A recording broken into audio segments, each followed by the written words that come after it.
नगर निगम का यह चुनाव पता नहीं बिहार में क्या क्या करवाएगा।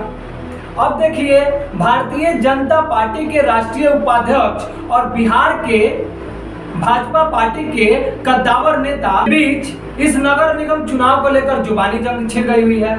यह जुबानी जंग फेसबुक पर तो दिखने को मिल ही रही है, लेकिन आने वाले समय में यह आपको ग्राउंड पर भी दिखने लगेगी।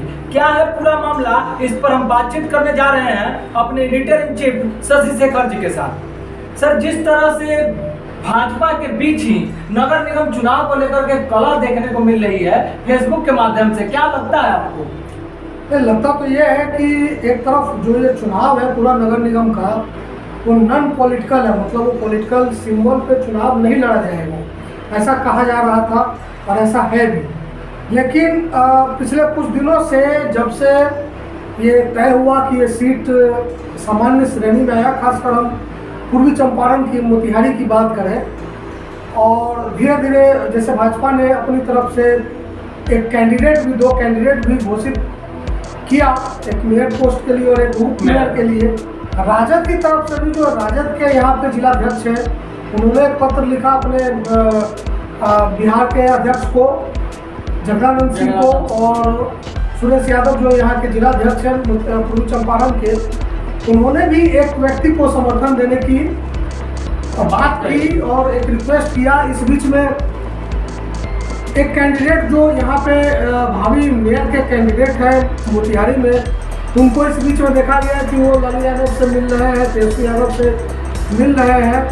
तो जो स्थिति बन रही है, और अभी आज जिस वक्त हम लोग बात कर रहे हैं,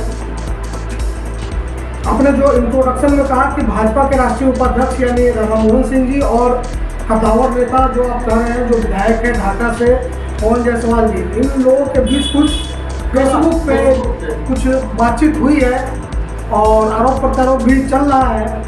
तो ऐसा लग रहा है कि ये चुनाव जितना नॉन पॉलिटिकल कहा जा रहा था, माना जा रहा था, उससे कहीं ज़्यादा ये चुनाव पॉलिटिकल होगा।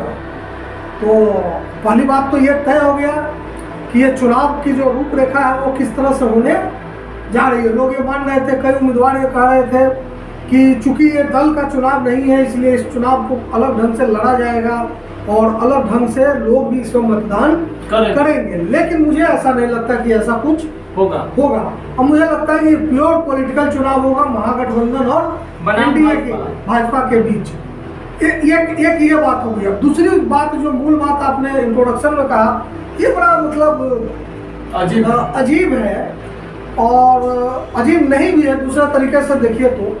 अजीब एक तरीके से तो यह है कि अगर भाजपा के बीच ही आवाज़ आ रही है, दूसरे लोग, या जैसे कि मोतिहारी की बात है, तो यहाँ पर दो कैंडिडेट अनाउंस हुए भाजपा की तरफ से, उसको लेकर के भाजपा के अन्य नेताओं के मन में अगर सवाल है, और अगर वो ये कह रहे हैं कि बिना विचार विमर्श के राज्य स्तर पर, चूंकि ये चुनाव राज्य स्तरीय है, तो कहाँ किसको कब कैसे सपोर्ट करना है, वो मुझे लगता है वो राज्य स्तर के नेता करेंगे, या जो स्थानीय स्तर के जो नेता हैं वो अपने हिसाब से कर लेंगे।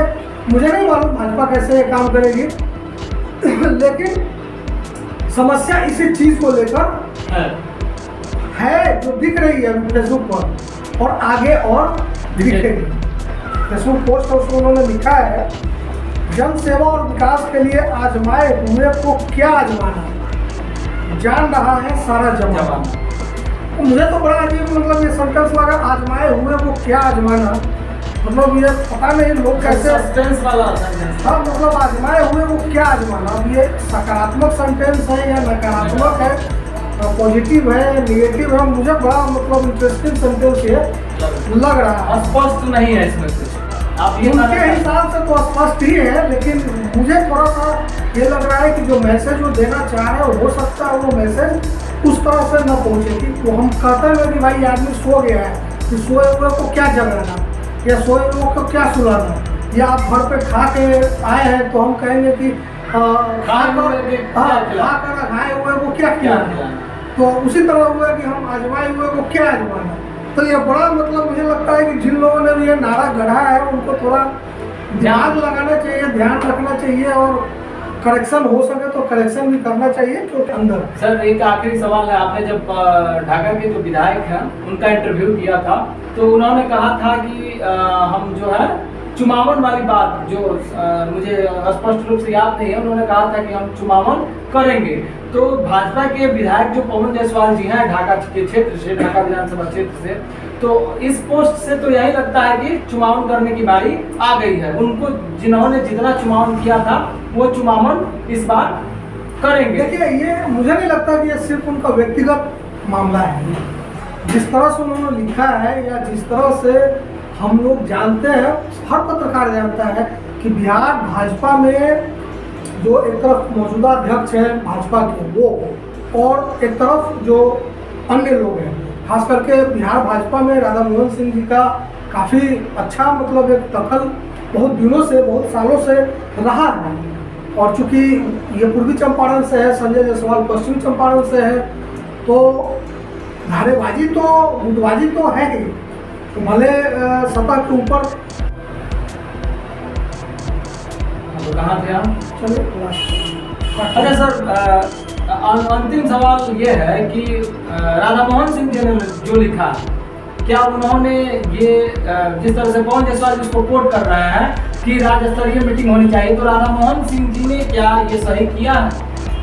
देखिए, वो उन्होंने सही किया गलत किया, मैं कौन होता हूँ कुछ कहने वाला। पार्टी स्तर पे नहीं, पार्टी स्तर पे भी जो चीज़ें हैं, चूँकि ये नॉन पॉलिटिकल चुनाव है, तो नॉन पॉलिटिकल जब चुनाव है तो कायदे से किसी भी राजनीतिक दल को इसमें खुलेआम समर्थन देना या विरोध करने का तो मसला ही नहीं है।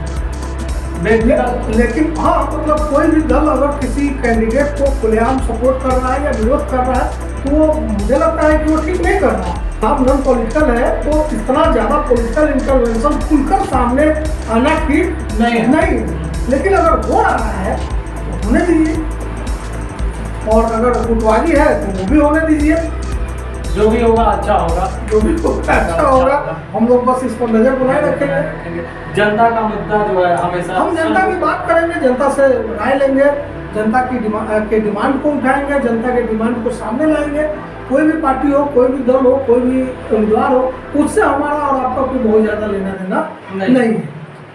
तो आप देख रहे थे कि भाजपा में जो दो गुट है नगर निगम चुनाव में किस तरह से गुटबाजी कलाबाजी जो भी हो रही है पूर्वी चंपारण में, वो फेसबुक के माध्यम से देखने को मिल रहा है। कुछ दिनों में ये ग्राउंड पर भी देखने को मिलेगा और हम आपको दिखाते रहेंगे। तो बने रहिए हमारे साथ, देखते रहिए फाइनल पोस्ट। बहुत बहुत धन्यवाद।